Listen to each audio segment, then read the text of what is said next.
Nós estamos falando de um time que não vai com alguns jogadores que serão preservados para o jogo do meio de semana, mas de qualquer maneira a qualidade persiste. Não, e aí os caras estão querendo espaço também, né? É a hora, né? Esse é o gol do Internacional? Não, isso. Esse é gol anulado. Gol anulado. O Atlético Paranaense se acha, né? Ou Nossa se achava. Senhora. Esse é o Rafael Moura, não é possível. Não é o Mas René, olha só, faz os seus golzinhos, velho. goleador do Inter no Campeonato Brasileiro. Tu vê. Ele deve ter jogado uns 80 jogos, fez 15 gols. Não, só tem 38, Celso. O Fred ficou... Não, a temporada toda. Não, a temporada ele foi goleador do Gauchão e goleador do Brasileirão. 13 no Gauchão e no Brasileirão fez 14 ou 15. Quem? O Rafael Moura. Não, o Rafael fez 8 no Brasileirão, se não me engano. 8 no Brasileirão. Mas eu acho assim, gente. Para 38 rodadas. O Rafael Moura é útil, cara. Claro que é. Ele não pode ser titular de uma equipe do tamanho do Internacional, que ainda mais que tem Nilmar e Lisandro Lopes. Mas E tanto é verdade que o Diego estava analisando bem o elenco do Internacional, que quando ele escreveu o Lisandro Lopes, ele prescindiu do Rafael Moura.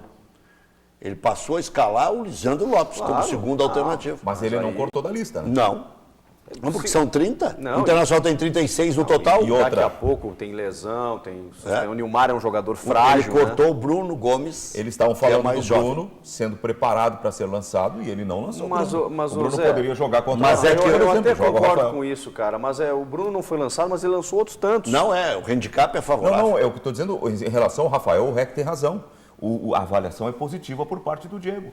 Ele achou que o cara tinha que ser aproveitado. Mas como terceira opção. A direção tentou mandar ele para a China, que era para ficar bem longe do Beira-Rio, pelos gols perdidos no ano passado. Mas tem gente que acha que não. Há pouco nós estamos falando de centroavante. No Grêmio ele seria titular. Tem razão. O pior é que tu tem essa razão. Eu estava olhando o Wallace aqui. O Filipão ia adorar ele. Todas as coletivas que eu vi elogios. O Filipão gosta dessa característica, né? Do 9 fincado lá na frente, do time jogando para ele. Ele é o que o Filipão gostaria que o Brian fosse. Estava olhando aqui, Rec. Não sei, olha as tatuagens do Wallace. Tem significado essas tatuagens. O Zé se apaixonou pelo joelho. Eu já tinha falado Você se apaixonou pela tatuagem. Eu não me apaixonei. Estou fazendo um registro aí. Eu tinha falado que o joelho era de guri arteiro, que é todo arranhado, de guri que tá caindo toda hora, né? Eu não quis falar das tatuagens para não ficar... Para não ficar meio boiola. Tá só me olhando, fica... O que é a tatuagem? Fala agora, já que Tempo de vida aqui. Tem um tempo de vida, né? Tem uma trampoleta, tem a data de meu nascimento. Tem aqui o nome de minha irmã, uma frase. Tem um brasão aqui? Tem uma... O nome da irmã Que legal, hein? Cruz, uma morando. Agora o Zé Aldo, eu só fiz o Zé Aldo fez o menino quase tirar a roupa. Não precisa se Impressionante. Tem mais alguma tatuagem? Não, mas Tem mais alguma tatuagem? Mas isso é muito comum, né? Entre os jogadores, né? Eu não sei se tem uma forma de... Como eles lidam muito com a imagem também, né? De querer se expressar.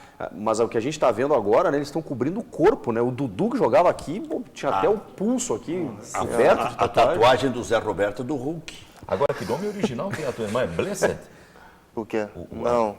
Não, Zé Aldo, deixa eu te explicar um negócio. Blessed é bênção, é abençoado. Agora vou ter que chamar os comerciais. Não, depois dessa aí. A seguir, vou chamar os comerciais aqui. A seguir tem muito mais preliminar aqui na tela da Band. Já voltamos.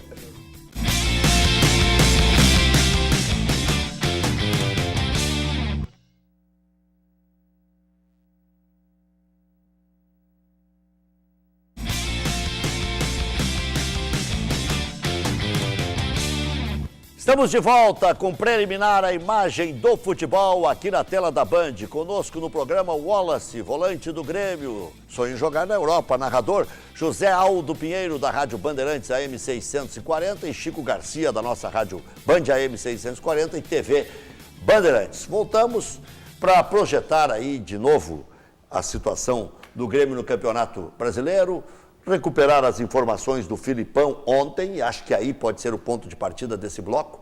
O Filipão disse o seguinte: nós não podemos enxergar o Campeonato Brasileiro como enxergamos a Copa do Brasil, como enxergamos o Campeonato Gaúcho. Com um grupo enxuto, com um grupo pequeno, podemos encarar o Gauchão, como o Grêmio até encarou, em determinados momentos sofreu e tal, e a Copa do Brasil, mas o brasileiro não. Ou seja, o Grêmio vai às compras. Ele tem razão pelo seguinte, Rec, a Copa do Brasil é um jogo a cada 40 dias. Machucou, recupera, prepara, mobiliza e vai. O brasileiro é no talo, é jogo no meio de semana, é jogo no final de semana, e se não tiver grupo, vai machucando, vai perdendo, não repõe, vai perdendo os jogos. Numa boa, né? O Wallace está aqui, né? Mas eu até torço que isso não aconteça, mas se a gente for fazer a análise hoje, para você ganhar o Campeonato Brasileiro, e isso o Cruzeiro nos mostrou nos últimos anos, o São Paulo recentemente, precisa de um grupo, não é apenas um grupo, é um grupo muito recheado e qualificado. Mas o Grêmio desmente essa lógica. O Cruzeiro tinha 36 no grupo e o Inter com 34. 2008, o Grêmio começava o Campeonato Brasileiro exatamente como vai começar agora. Mas, Rec, na Até hora, pior. como diria o nosso grande amigo Sérgio Couto, na hora da pomada, velho, ele perdeu. Por quê? Porque o São Paulo tinha mais grupo. O Celso Roth, que fez um brilhante trabalho naquela temporada, chegou no limite. Chegou no limite porque o Tuta era o centroavante, cara. O Reinaldo, o Tuta era um ano antes. Né? O Marcel era o Não lembro se o Tuta ainda estava no... Marcel Pereira, Reinaldo, Cheng Morales, não dá, cara. O Tuta foi melhor do que esses aí, porque verdade. foi vice da América. Verdade. Foi vice da América, vice brasileiro. Vê que a gente às vezes não olha para... Cheng Morales naquele time, né? Já passou cada figura. Nossa aqui, né? Senhora. Tem um amigo nosso que chegou para dois desses mais veteranos, o Orteman e o Morales, e para um outro jovem que estava surgindo numa calçada de um bar. E eles estavam tomando um whiskyzinho, amigo, na calçada do bar. Ele disse assim, para vocês dois, cara gremista doente, e é artista da nossa sociedade, para vocês dois eu não vou falar nada porque já é caso perdido. Nossa Senhora. Assim. Tomando uísque na calçada. Agora, para tu que é jovem, eu vou falar, larga esses dois de mão e vai para casa dormir. Um amigo nosso. O Wallace, tu sente uma cobrança do torcedor, ou até mesmo lá dentro, assim, porque o Grêmio está num jejum de títulos, precisa retomar esse rumo aí e tal. Sente ou até mesmo vocês se cobram? É isso. Acho que a cobrança tem que começar a partir da gente, não pode esperar pelos torcedores. Os torcedores cobram sim, a gente procura retribuir, mas infelizmente não está na nossa hora, né? Wallace, se você treina cabeceio, vai junto com os zagueiros, com os atacantes, e que tipo de treinamento vocês fazem para aprimorar essa situação que define muitos jogos? Mais os cruzamentos, cabeceio, o Felipão cobra muito na bola parada ali. E você é bom cabeceador? Não muito. Não. Qual é a tua altura? Acho que eu tenho 1,83. 8,5. 1,85. Tem que aproveitar, tem que aproveitar. Parece mais, sabe? Porque quando tá chegando perto dos caras, os caras vão se encolhendo. Não, sério. Tu vem correndo como se fosse destruir o sujeito que tá na tua frente. Ele entrou no Grenal. E ele me destrói. Desses 5 brasileiros que jogam a Libertadores, quem é o melhor, Wallace? Pra mim é o Corinthians. Corinthians, ainda. E você acha que reverte? Reverte. Reverte? É mesmo?